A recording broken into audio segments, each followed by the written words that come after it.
Foster, and on Executive Interviews, I'm uncovering the hidden strategies for real business success. Come with me as I dive into candid conversations with business experts that might just change how you define success. Hi, everyone. Welcome to Executive Interviews. My name is Haley, and I am so excited to be here today with Howard Freeman. Just to tell you a little bit about Howard and his company have produced hundreds of large-scale sports and entertainment events, including 50 balloon and music festivals around the world.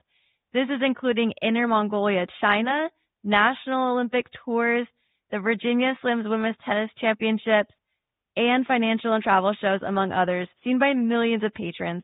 He's also worked for some incredible corporate clients, including Coke, Pepsi, Toyota, Madison Square Garden, Commerce Bank, and more. He really specializes in event management, creation, production, evaluation, sports and event marketing, and sponsorship implementation. Howard, we are so excited to have you here today. Is there anything I forgot or that you want to add about yourself? No, I think you did well there. I can't believe I've done all that. I'm scaring myself now. I'm tired just listening. You've done some incredible things in your career, and we are so excited to be able to talk to you a little bit today. That just means I'm old, I think. Yeah.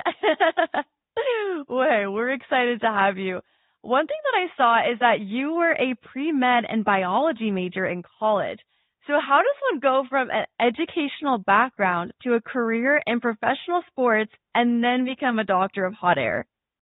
That's a good question that a lot of people ask. You know, I had a Jewish mother who wanted me to be a doctor, which I also wanted to be, but my passion was sports, and I really wanted to be a sports orthopedist, operate on knees and shoulders and that sort of thing. There was a guy named Robert Curlin who was in LA at the time, John Marshall here in New York. Those are the guys I grew up beside athletes idolizing. But by about the time I got to junior year, middle of junior year probably, I realized that it would have been another 10 to 12 years of schooling, of interning, of residency before I'd get out into the real world. And I really didn't want to do that. And then one day, reading an old publication called The Sporting News, there was a thing that said, you don't have to be 6'4" to be in professional sports. Send out $4.95. This is 1974. Send $4.75 or 95 cents, whatever it was, and get this book. And all it was a pamphlet that gave you the list of every name, every team and location in sports, whether it's hockey, basketball, baseball, whatever. So I sent hundreds of resumes out. Got 4 rejections. Nobody else even bothered to write to me. I still have those rejections in my desk drawer. And anytime I look at them, and some of the people who rejected me, I wound up working with, and they worked for me, which is pretty funny. But that's ironic. I love it. So I wound up minoring in business from then on, and wound up getting my first job with a team called the New York Apples with Billie Jean King and Peter Sterlitis in team tennis, and the rest was history. And then when I got sick of dealing with athletes, I had the opportunity to buy a bunch of hot air, which I did. First balloon festival we did in 1993. I bought it in 92 in New Jersey here, and decided to become a DHA, a doctor of hot air. So my mother was so proud of me. She finally got her wish and got a Jewish doctor in the family. That is awesome. So let's go back and talk a little bit more about your journey in debt. You mentioned that you got to work with some of those people who rejected you in professional sports. What did you find the most challenging, and what did you like the best about working in that field? You know, I was an idiot in those days, just coming out of school. What does school teach you? How to get along with the opposite sex, and how to, plagiarize reports or something like that. But what I loved about it was when you worked for a team, you were very closely associated with the winning and losing. So working for the New York Apples with Billie Jean and Peter Sterlitis, Virginia Wade, and legendary tennis players, we won a lot, but some people looked at it as a minor league sport because tennis is a great sport, but this was team tennis, which is a little different to most people. So we played in Madison Square Garden, so maybe it was a minor league situation in a major league building. Then when I went to work for the New Jersey Nets, and winning didn't matter as much in team tennis as it did in other sports. And then when I got to work for the New Jersey Nets, and we played in Piscataway, which was in Rutgers while the Meadowlands Arena was being built, It was a major league sport in kind of a minor league arena, and then once we moved into the Meadowlands Arena, which became the Brendan Byrne Arena and then the Continental Arena, it was the culmination of everything. But what was frustrating was, we could be the greatest promoters, the greatest sponsorship salespeople, the greatest ticket sales people, but winning and losing really was what mattered, and our team was kind of terrible. When I started, we had just sold Julius Erving, Dr. J, who was the LeBron or, Kobe, Michael Jordan of his day, so that made it a little more difficult. And, there was one headline that I happened to look back in a clip the other day, and it said, Nets promote better than they play, because I used to do all the halftimes, all the giveaways, and that did not endear me to the coach and the general manager. But what I realized was, as a business, I couldn't control the product, the brand itself. Whereas there was nothing I could do about winning and losing. And frankly, we had signed, I don't know if you're a basketball fan, but a guy named Otis Birdsong was the best player in the league in those days. He was the first $1 million a year ball player in the NBA, and he couldn't draw flies to a dump. I mean, he was a great ball player, but it wasn't exciting. Nobody could come see him. Whereas, so I went into the owner one day and I said, look, if I draw 5,000 people to a game, or if a player drew 5,000 people to a game, what's that worth? He'd go, $1 million. I said, what if I do the same thing and go 35,000? So I quickly realized that the dichotomy between player and athlete, the only two jobs that made sense to me after working in the team level for a while were owner, and the owner wasn't giving me a piece of the team, and player, and I was vertically challenged at that point before my mother promised me that I'd have a growth spurt, which were her last dying words a couple of years ago, that it's still coming, so I'm still waiting. But since I wasn't owner or player, I decided December 8th, 1981 to start my own company and be the master of my own fate. And I haven't looked back since. I've been fooling people ever since and selling hot air and being proud of it. That's incredible. What an incredible shift. I love that you took your career into your own hands and you realized I don't necessarily have a huge future with the NBA. I can do everything in my power, but if I really want to find a new level of success, I do need to move forward and go into the hot air industry. So Howard, tell me about that. How did you wind up buying a hot air balloon festival back in 1992, and how did that lead to owning and operating what you've got today with over 50 balloon and musical festivals all over the past 30? That we've done. I'm not doing those currently. We have done those, but there was a gap in between. Once I started Formula One, I did consult to the Nets. They kept me on. I did work with for 9 years throughout the 80s. I did the Virginia Slims Championships, produced and promoted the Virginia Slims Championships, which is the richest, best attended women's sporting event in the world. So I did a whole lot of I used to say, if it bounces, I'll promote it. I did a cricket match. It was the only sporting event or event that I did that I had no idea what was going on. Quickly figured out it was like baseball on Valium, and just watched some interesting things. We did the West Indies against Great Britain, so that was pretty interesting. But I was doing a lot of tours with the Olympic volleyball team. Right now the Olympics are on, so it's kind of bringing me back. But I worked with the men's and women's Olympic volleyball team, partnering with the Garden and other venues before the '84 Olympics in LA, which I was fortunate enough to be part of, and in '92 Olympics in Barcelona. But what I realized was, we did something called the USA Cup, which was USA against Cuba, China, and Russia before the wall came down. So it was kind of the Beach Boys against the commies. So it was interesting, but I never was able to. You couldn't guarantee, particularly with those communist countries at the time, that the tour would continue the next year. So I said, you know what? I'm building up all this franchise. I have all these names, all these tickets we're selling, but I'm not guaranteed that we're going to have it again next year. Something might happen in China, something might happen in Russia, which it did. Something, Castro might go crazy in Cuba, and who knows what could happen. So with another gentleman, we decided we really wanted an event where we were in charge of our own fate, where it would be annual, and where we didn't have to pay athletes crazy appearance fees. And sometimes they'd show up, sometimes they wouldn't. Sometimes they might get in trouble. They might try and renegotiate. They might get caught with steroids or God knows what. So through a chance meeting with a guy named Bill Lewis, who started the New Jersey Festival of Ballooning, got 10 years before, in 1992. So I guess in 1983, We got to talking. He said, "Do you only produce events? Did you ever buy them?" We said, "What are you talking about?" And we went to his basement of his house in Reddington, New Jersey, believe it or not, out in horse country. And he showed me a picture of some people on the field. And he said, "See that? That's 40,000 people." On a Saturday afternoon, I said, "Okay, maybe it is, maybe it's not. Million Man March. Did it have a million men? I'm not sure about that. People count fingers and toes, some unscrupulous promoters in this industry." So I said, "Okay, it's 40,000 people. I'll give you the benefit of the doubt. How many of those names do you have in a database?" And this is in 1992. And he said, "What's a database?" And I said, "When do those people make the purchase decision?" He goes, "Well, we don't sell tickets in advance. It's too much hassle for me and my family to do that." So I said, "How religious are you?" And he said, "What are you talking about?" I said, "Well, what if it rains?" And he goes, "Oh, it's not going to rain." I'm like, okay. I said, what kind of sponsors do you have?" And he said, "See this milk box?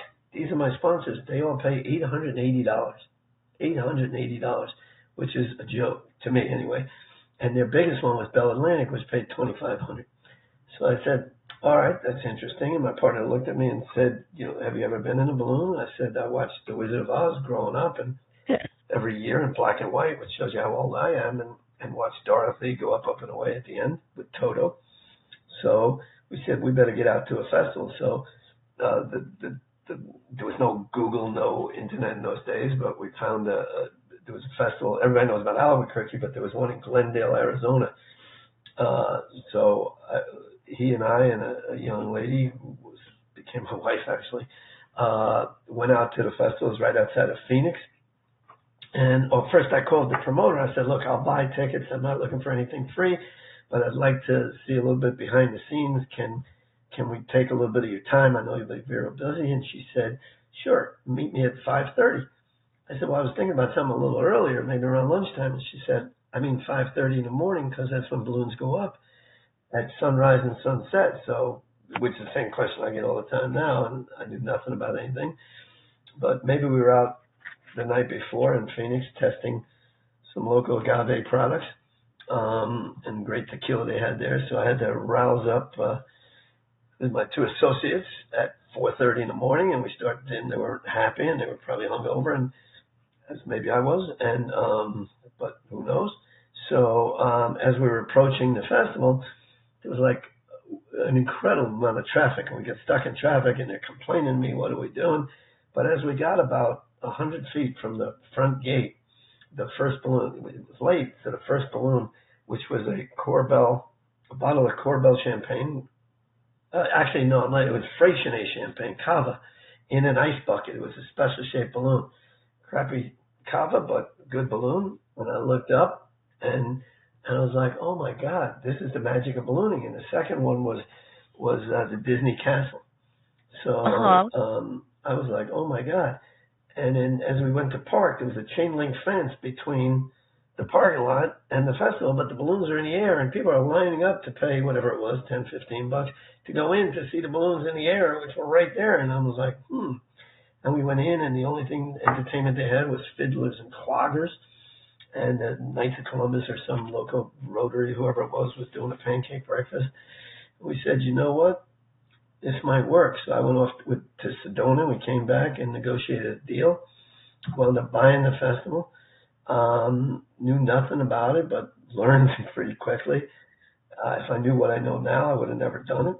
But it's an interesting story because, we kept talking to this guy, and we weren't sure he was going to sell the festival or not. So I called my partner in like October and November and said, "Look, we've done a lot of indoor events at the Garden or whatever." My partner had done outdoor tennis matches, but festival is a whole nother ball game in the middle of a field at an airport. I said, "We got to get this done. There's going to be a learning curve. So find out if he's serious." So he calls me back that afternoon. He goes, "We just bought the festival." I said, "What are you talking about?" He goes, "Yeah, guy gave me a price," and he said, "Yes." I said, "What was the price?" He goes, $410. I go, "What was that based on?" He goes, "I don't know. Maybe it's either worth it or not." And I looked at my watch, I swear to God, and it was 4:15. And I said, "When did you get off the phone with him?" He goes, "About 5 minutes ago." I said, "You paid the time of day for this festival? Are you crazy?" I said, why couldn't you call him at like 105 or even 130? So he goes, look, it's either worth it or it's not. I said, who are we going to sell it to? And he said, we can sell it to an ad agency. They'll put other clients into it, which in 1992 made some sense. Does not in 2024. But like a lot of things, some stuff he said made sense, and some who knows. But we were eager to go ahead. I said, don't ever talk to the guy again. I'll be the bad cop. So I called him up and I said, look, you didn't take him seriously, did you? He goes, oh no, we have an agreement.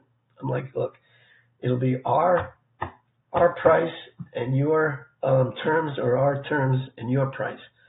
He goes, what do you mean? I said, I'll send you a proposal. So this guy was heavily into film and unique people and whatever. So he had a museum in his garage. He was a wild man.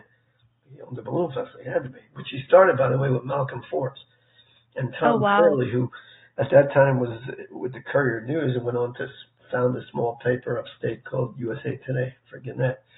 But anyway, so it was a day of faxes. So I sent him a fax and I gave him a Dolly Parton proposal, which was it's all up front that counts, and it was $250,000, cash that we would have paid him, or the Marlon Brando proposal where he would be on the waterfront in 3 years. We'd give him 10% up front and the rest over time, and thank God he took the Marlon Brando proposal. We paid him $41,000. We each put up $25,000. We paid him $41,000 and bought like typewriters in those days or desks or whatever we did for the other 9. Probably more alcohol, who knows. But anyway, and we wound up paying him over 3 years, which we could have done earlier, but there was no interest, so why not? And 30 years later, it became the largest summertime balloon and music festival in North America. So clean living paid off once again. That's incredible. With that whole process of buying a new company, tell me a little bit more about that. Like, you had so many fears that you mentioned, but so much excitement with the balloons when you saw it. What would you recommend to people who are thinking about buying a business venture? Don't listen to your accountant. They're boring. Don't listen to lawyers. They're boring. They both told me I was out of my mind. They all told me I was out of my mind. And yet they've come to a ton of festivals and they've ridden in a lot of balloons and sat in the front row for a lot of concerts. So follow your heart, follow your passion. The old, if you love what you do, you'll never work a day in your life, and just figure it out. If you got half a brain and you can keep the expenses lower than the revenue, you got a business, and when you start looking at it, you have to have a lot of different sources of income. So how do you weatherproof? The first thing I said is, what if it rains? Which is like what everybody says. So you can buy rain insurance. That's a whole nother ball game. That's not as easily to collect as it appears to be. But we went out and we went to 2 sponsors. We bought the name New Jersey Festival of Ballooning, and the first thing we did was change the name, which shows you how stupid we are. But we went to 2 sponsors. When I was with the Nets, my biggest sponsor was Quick Check, which is a convenience store here in New Jersey. Now it has 150 locations, 160. In those days, it had maybe 45. I went to them and showed them how we could do a vendor promotion where their vendors would basically pay for the event and they could make money and generate a lot of traffic into their stores because they were the official ticket outlet in those days before computerized tickets. We'd benefit charities like the Children's Miracle Network, so they're all family oriented. That was perfect. So they made us an offer, and Forbes made us an offer. We were at the Forbes Townhouse on 14th and Park or something like that in the city. They made us an offer of 4 pages in their national magazine, which we could then sell to someone who wasn't an existing sponsor, and the cachet of the Forbes name. So we walked out on the street and could not find a First National Bank of cachet. So we took the Quick Check offer, which, if I was starting from scratch, Forbes might have made sense. We might have made it a pretty cool upscale event with the chase vehicles being Rolls and Bentleys and Jaguars and stuff like that. But since it had existed and it was a soccer mom type of crowd, now it would be a yoga mom type of crowd, we went with the Quick Check offer and worked with them for 29 years, actually, until they got bought by a company in Arkansas. And unfortunately, the lottery stepped up as our title sponsor, and it was like we won the Mega Millions or Powerball. That's incredible. How did you get these sponsors? You mentioned networking with previous people, but did they come to you, or what did that process look like? In tennis, in golf, in sports like that, if the CEO back in the day was a tennis player or a golfer, and wanted to have a hit and giggle or a meet and greet with Billie Jean, or wanted to play golf with Tiger or whoever, it was kind of easy. There's not a lot of companies where the CEO is a lunatic or is a balloon pilot. So we had to go in and show them, look, in the olden days, you put a banner up, put their name on something before the internet or whatever, and they were happy, give them some tickets for their clients. But now it's all about marketing solutions. So we went to a number of different sponsors and partners and showed them how it could benefit them. For example, as I told you with QuickCheck, we showed them how they could generate traffic into their stores. We showed them how they could get incredible positive publicity. Every TV, every outlet you can think of needs content. Podcasts need content. So the content that we could provide, from the visuals of special shaped balloons of all different sizes and shapes and colors, you won't believe your skies, that worked out well. We showed them, they would test out, we get 175,000 people in an average year, so over the 3 days.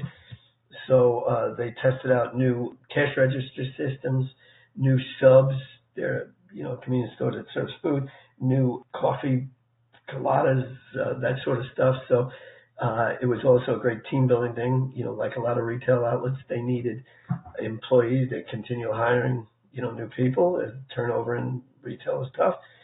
So they would have hiring opportunities at the festival, and people would say, "Wow, look at what this company is doing in the community by returning so much."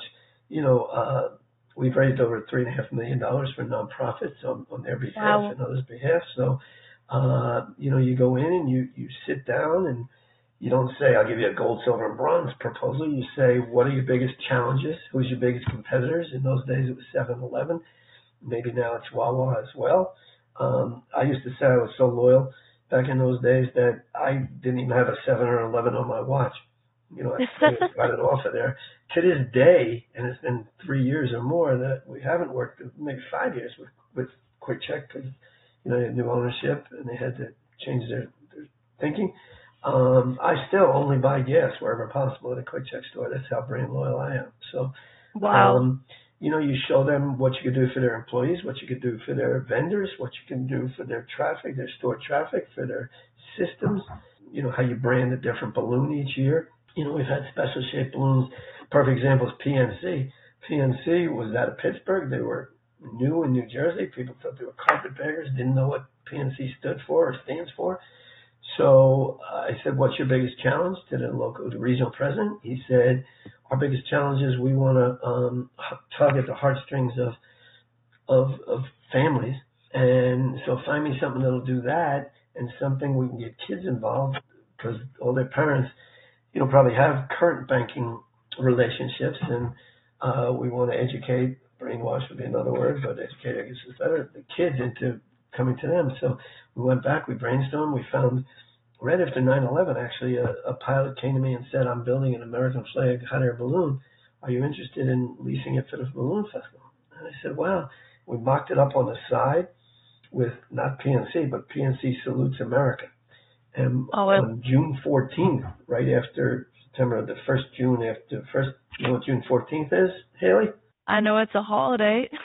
Come on, it's Flag Day. It's Flag Day. You are American, I take it, right? It's Flag Day. So on the first Flag Day after that, we went in Hoboken, which is right outside of New York City, and inflated the American flag balloon at rush hour, right as people were going into the Lincoln Tunnel. Correct. The helicopters. We had the Port Authority Fife and Drum Corps, who lost a lot of people in 9/11 in the Trade Center, had them blow, pipe, whatever the word is, "God Bless America," inflated the flag, not a dry eye in the house. Everybody starts learning about PNC. They loved it. Next year we went to them and they said, "Well, right, but what can we do for kids?" And I said, "Okay, you got your first taste. Now we'll do a What the American Flag Means to Me essay contest. We'll do it in schools from K1, grade 1 to high school. We'll pick a winner. We got over 5,000 entries every year, so they got great exposure inside classrooms with teachers.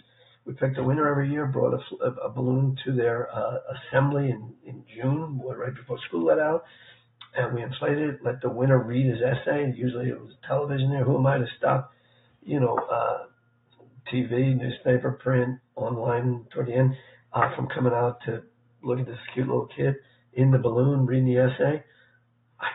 Tears come to my eyes even thinking of it to this day.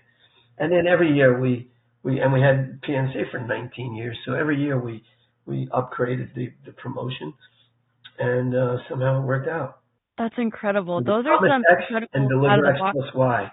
And you always, someone once told me that if you promise X but deliver X plus Y, they'll keep coming back. So we had Coke and Pepsi for 25, 30 years. We had PNC for that long. We had Quick Check for longer than that. We had the lottery for that long. So either we're fooling people or we're doing something right. Probably both. That's incredible. What was it like consulting for those Fortune 500 companies like Mass Mutual, TD Bank? You mentioned like Coke and Pepsi and PMT. Like, what was it like just working for them? Being a salesman, and I'm a proud salesman, a funny thing happens when you don't sell, nothing.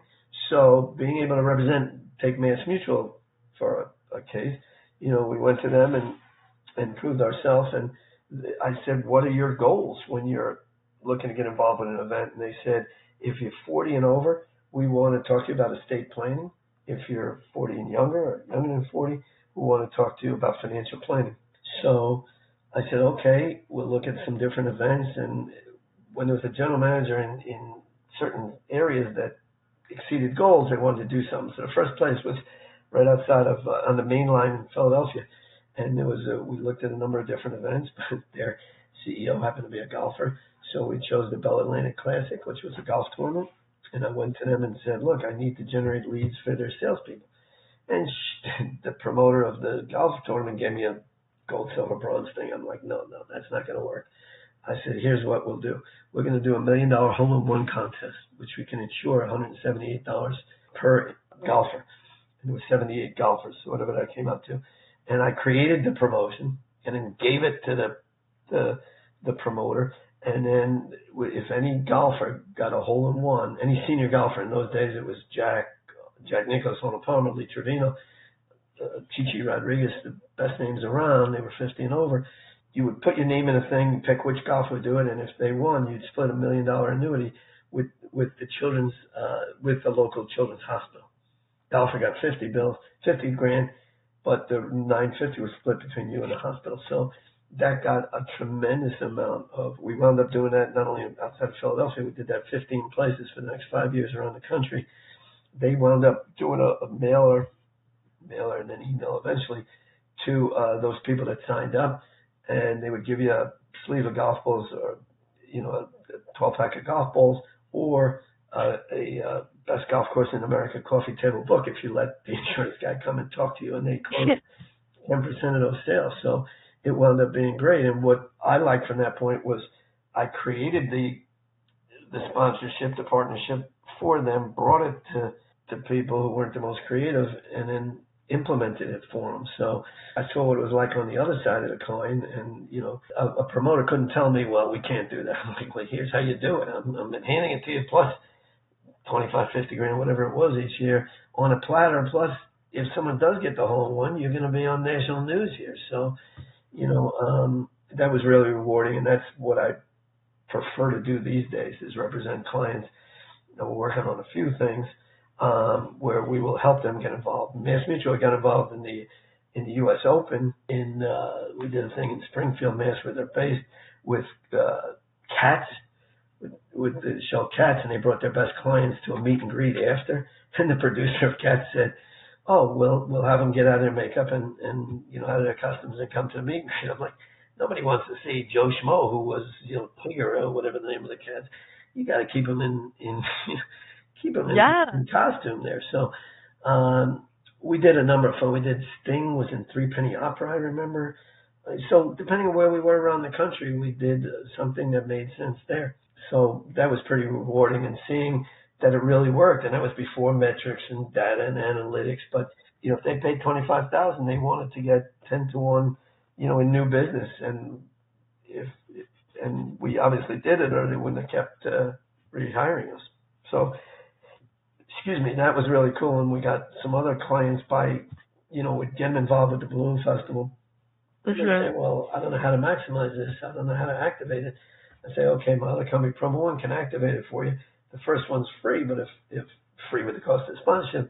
But if it works out, you got to hire us for other stuff. So, there's been good synergy in the business, and somehow I've been able to put a kid through college, buy a little property, and do all right for myself and my family. That's amazing, Howard.